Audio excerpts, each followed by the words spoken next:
Everyone, जय हिंद, नमस्कार। आप सभी लोगों का स्वागत है केंद्र एकेडमी के फिर से एक नए वीडियो में। आज की वीडियो में फ्रेंड्स, यूपी दरोगा भर्ती एग्जाम में जो मूल विधि और संविधान के जितने सारे प्रश्न पूछे थे एग्जाम में, उन सभी प्रश्नों को हम लोग इस सेशन में डिस्कस करेंगे। फिलहाल चैनल पर पहली बार होंगे तो चैनल को सब्सक्राइब करें, बेल आइकन को दबाएँ और अपने दोस्तों को शेयर करें। फ्रेंड्स, वीडियो काफ़ी इंपॉर्टेंट होने वाले है जितने भी लोग दरोगा भर्ती का एग्ज़ाम देने जा रहे हैं। ठीक है, तो बने रहेगा सेशन में, वीडियो को पूरा देख जाइएगा। ठीक है, चलिए शुरुआत करते हैं। एक बार वीडियो को लाइक कर दीजिएगा और जब पूरा सेशन देख लीजिएगा तो कम से कम एक ग्रुप में इसको ज़रूर शेयर करिएगा। ठीक है, चलिए स्टार्ट करते हैं। आज का जो हमारा पहला इसमें जो प्रश्न स्टार्ट करेंगे 21वें नंबर से, इसमें जो लिखा है कि राष्ट्रपति लोकसभा को कब भंग कर सकते हैं। ऑप्शन ए की बात करेगा तो भारत के प्रधान न्यायाधीश की अनुशंसा पर, लोकसभा की अनुशंसा पर, केंद्रीय मंत्रिपरिषद की अनुशंसा पर, और डी की बात करेंगे राज्यसभा की अनुशंसा पर, है ना। इसके उत्तर की बात करेंगे तो इसका जो उत्तर हो जाएगा ऑप्शन नंबर सी। इसका क्या हो जाएगा, राइट ऑप्शन। यानी राष्ट्रपति जो है लोकसभा को भंग कर सकता है। कब भंग कर सकता है, तो केंद्रीय मंत्रिपरिषद की अनुशंसा पर जो है इसको क्या कर सकता है, तो भंग कर सकता है। ठीक है, आप चाहेंगे तो देख सकते हैं, इसके बारे में भी लिखा है जो कि अनुच्छेद 85(2) ख के अनुसार राष्ट्रपति लोकसभा भंग कर सकता है, किंतु राष्ट्रपति की यह शक्ति अनुच्छेद 74(1) के अधीन है, अर्थात वह ऐसा केंद्रीय मंत्रिपरिषद के अनुसार पर ही क्या कर सकता है, उसको कर सकता है। ठीक है, आगे चलिए हम लोग बात करेंगे 122 की बात करेंगे। 122 जो लिखा है, निम्नलिखित में से राष्ट्रपति किसकी नियुक्ति करता है। ऑप्शन ए की बात करेगा तो भारत का महान न्यायवादी, बी की बात करेगा तो महानियंत्रक एवं महालेखा परीक्षक, एक राज्य का राज्यपाल, और ऑप्शन डी की बात करेंगे उपयुक्त सभी, है ना। इसके उत्तर की बात करेंगे तो इसका उत्तर हो जाएगा ऑप्शन नंबर डी। यानी भारत का जो राष्ट्रपति होता है वो जो है महान न्यायवादी का भी नियुक्ति करता है, नियंत्रक महालेखा परीक्षक का भी नियुक्ति करता है ना, और एक राज्य का राज्यपाल का भी नियुक्ति करता है ना। आगे आप इसमें देख सकते हैं, लिखा है जो राष्ट्रपति संविधान के अनुच्छेद 76 के अनुसार, भारत के महान न्यायवादी अनुच्छेद 148 के अनुसार, नियंत्रक एवं महालेखा परीक्षक तथा अनुच्छेद 155 के अनुसार राज्यों के राज्यपाल क्या करता है, तो नियुक्ति करता है। ठीक है, आगे नेक्स्ट इसमें जो लिखा है 123वां प्रश्न जो लिखा है, निम्न में से भारत का राष्ट्रपति किसकी नियुक्ति नहीं करता है। ऑप्शन ए की बात करेगा तो उपराष्ट्रपति, बी की बात करेगा प्रधानमंत्री, सी की बात करेगा राज्यपाल, और डी की बात करेगा मुख्य निर्वाचन आयुक्त।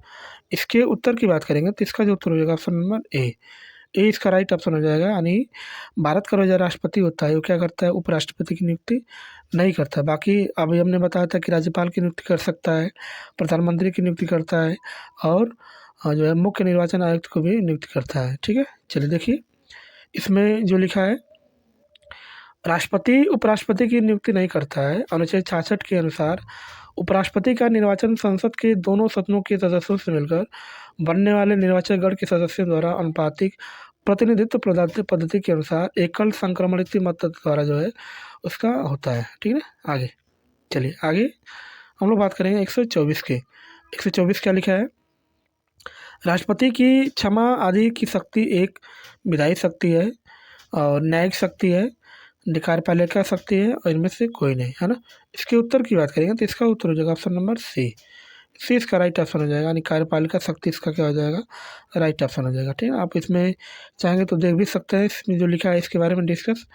मारू राम बनाम भारत संघ 1983 AC के बाद में उच्चतम न्यायालय ने अभिनिर्धारित किया कि क्षमादान की शक्ति का प्रयोग राष्ट्रपति मंत्रिमंडल के परामर्श से कर सकता है या करता है, अतः यह एक कार्यपालिका का शक्ति है ना। यह क्या है, तो कार्यपालिका की एक शक्ति है। ठीक है, नेक्स्ट हम लोग बात करेंगे, निम्नलिखित में से राष्ट्रपति की कौन सी न्यायिक शक्ति उसकी परिभाषा से मेल नहीं खाती है।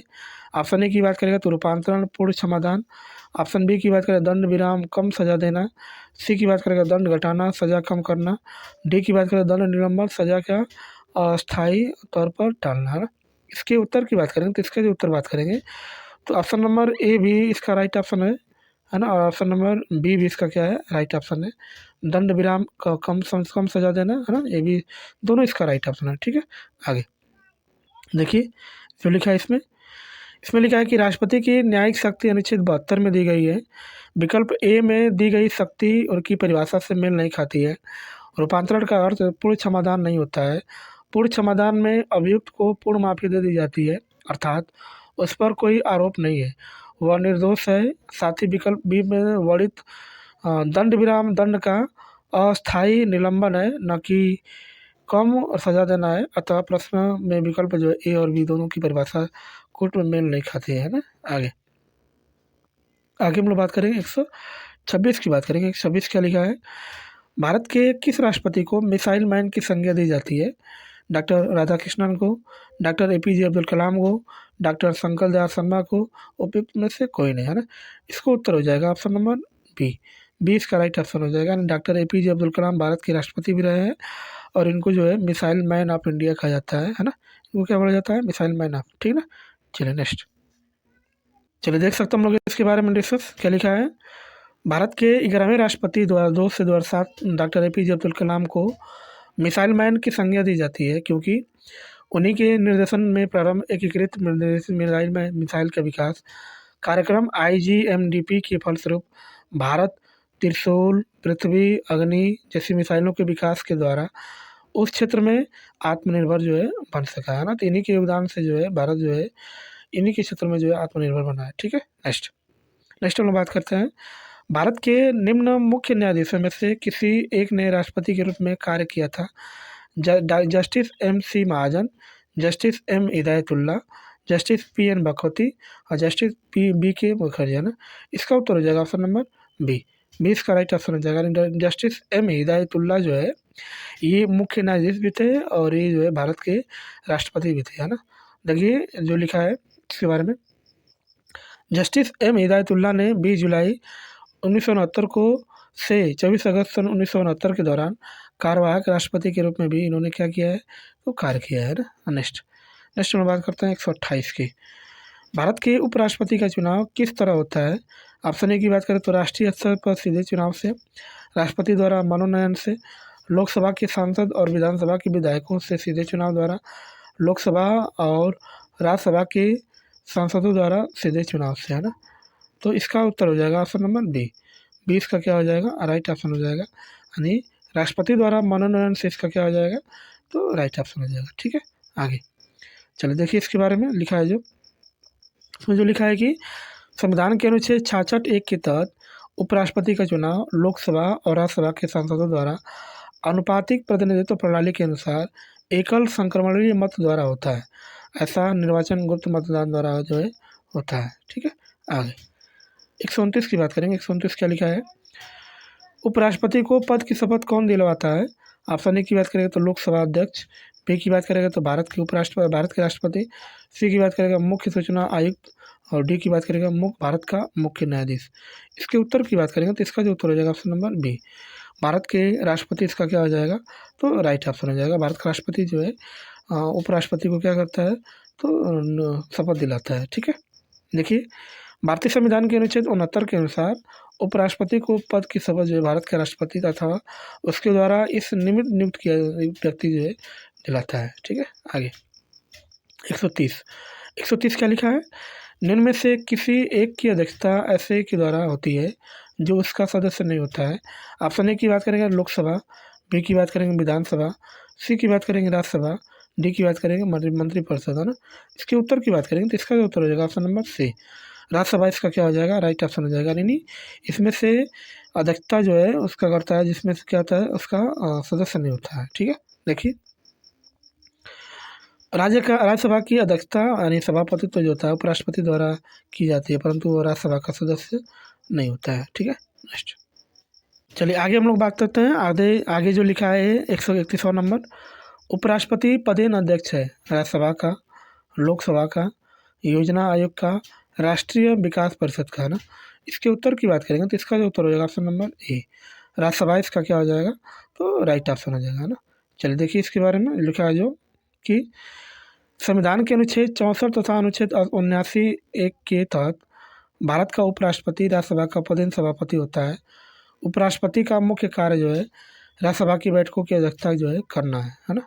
आगे 132 क्या लिखा है? राज्यसभा के लिए चुने गए नामांकित सदस्य का कार्यकाल कितना होता है? 2 साल होता है, 5 साल होता है, 4 साल होता है, 6 साल होता है ना। इसका उत्तर हो जाएगा ऑप्शन नंबर ए। यानी राज्यसभा के जो सदस्य होते हैं उनका जो कार्यकाल होता है कितने साल का होता है, तो 6 साल का होता है। ठीक है, नेक्स्ट। अनुच्छेद 83(1) के अनुसार राज्यसभा का विघटन नहीं होगा, अर्थात वह एक अस्थायी सदन है। राज्यसभा के लिए चुने गए अथवा नामांकित सदस्य का जो कार्यकाल होता है 6 वर्ष का होता है। इसके 1/3 सदस्य जो होते हैं प्रत्येक 2 वर्ष पर क्या होते हैं, तो सेवानिवृत्त होते हैं, है ना। 1/3 सदस्य जो है 2 वर्ष पर क्या होते हैं, तो सेवानिवृत्त होते हैं। ठीक है, नेक्स्ट। उपराष्ट्रपति है क्या है, लोकसभा का सदस्य होता है, राज्यसभा का सदस्य होता है, किसी भी सदन का सदस्य होता है, सांसद का सदस्य, सांसद का नहीं है, सांसद नहीं होता है ना। इसके उत्तर की बात करेंगे तो इसका जो उत्तर हो जाएगा ऑप्शन नंबर डी। डी इसका राइट ऑप्शन हो जाएगा, यानी वो जो है सांसद नहीं होता है। ठीक है, उपराष्ट्रपति जो होता है सांसद नहीं होता है। ठीक है, नेक्स्ट देखिए, भारतीय संविधान अनुच्छेद 66(2) के तहत उपराष्ट्रपति को संसद या राज्य विधानमंडल का सदस्य होने की अनुमति नहीं देता है, किंतु वह यदि किसी पद पर है तो निर्वाचन के पश्चात उसे उस पद से त्याग पत्र देना पड़ता है, या जिस दिन से वह अपने पद पर धारण करता है उस दिन से वह पद रिक्त माना जाता है। उपराष्ट्रपति राज्यसभा का जो है पदेन सभापति होता है, परंतु वह जो है सभा का सदस्य जो है क्या होता है, नहीं होता है ना। तो सभा का सदस्य क्या होता है, नहीं होता है। ठीक है, नेक्स्ट हम लोग बात करते हैं उपराष्ट्रपति अधिकतम कितनी अवधि तक राष्ट्रपति के रूप में कार्य कर सकता है। 6 महीना, 12 महीना, 3 महीना, 1 महीना, है ना। इसके उत्तर की बात करेंगे तो इसका जो उत्तर होगा ऑप्शन नंबर ए। 6 महीना तक जो है वो क्या कर सकता है, राष्ट्रपति के रूप में कार्य कर सकता है। ठीक है, नेक्स्ट देखिए, लिखा है जो उपराष्ट्रपति अनुच्छेद 62 एवं 65 के अनुसार 6 महीने की अवधि तक जो है राष्ट्रपति के रूप में वो क्या कर सकता है, कार्य कर सकता है, ओनली 6 महीने। ठीक है, आगे नेक्स्ट हम बात करते हैं भारत का राष्ट्रपति किसका एक अभिन्न भाग है, संसद का है, लोकसभा का है। आगे नेक्स्ट इसमें जो हमारा सी लिखा है, सी जो है राज्यसभा का है, मंत्रिपरिषद का ना। इसके उत्तर की बात करेंगे तो ऑप्शन नंबर ए इसका क्या हो जाएगा, राइट ऑप्शन, यानी किसका है, तो संसद का है। किसका है, संसद का है। ठीक है, देख सकते हैं भारत का राष्ट्रपति संसद का एक अभिन्न अंग है।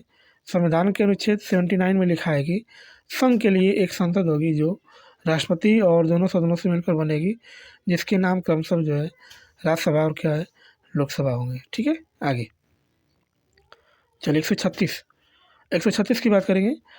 राष्ट्रपति द्वारा संसद के एंग्लो इंडियन समुदाय के कितने सदस्यों को नामित किया जाता है। ऑप्शन ए की बात करेगा 2, बी की बात करेगा 4, सी की बात करेगा 8, डी की बात करेगा राष्ट्रपति के विवेक पर आधारित है ना।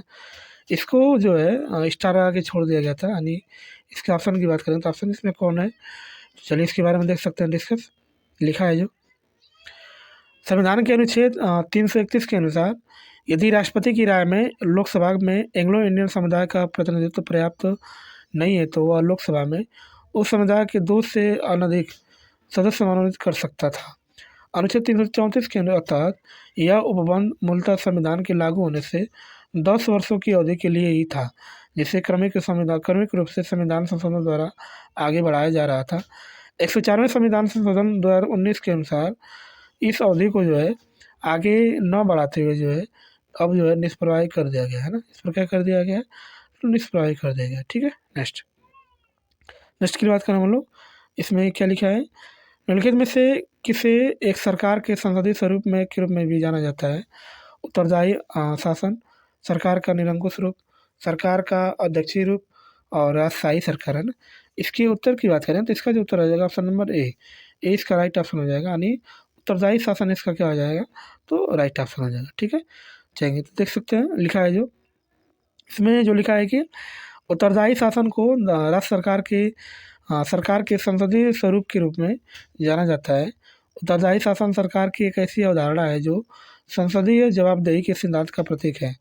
संसदीय लोकतंत्र वेस्टमिनिस्टर प्रणाली की जो है ये क्या है, तो नींव है। ठीक है, नेक्स्ट आगे हम लोग बात करेंगे 138 सरकार के संसदीय स्वरूप का दूसरा नाम निम्नलिखित में से कौन सा नहीं है।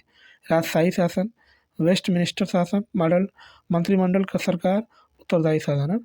इसके उत्तर की बात करेंगे तो इसका उत्तर हो जाएगा ऑप्शन नंबर ए राजशाही शासन, इसका क्या हो जाएगा, तो राइट ऑप्शन हो जाएगा। ठीक है, आगे देख सकते हैं हम लोग इसके बारे में जो लिखा है, इसमें जो लिखा है कि सरकार के संसदीय स्वरूप का दूसरा नाम वेस्टमिनिस्टर मॉडल मंत्रिमंडल का सरकार तथा उत्तरदायी शासन भी है, अतः राजशाही शासन संसदीय स्वरूप का क्या है, दूसरा नाम हिंदी नहीं है। ठीक है, नेक्स्ट।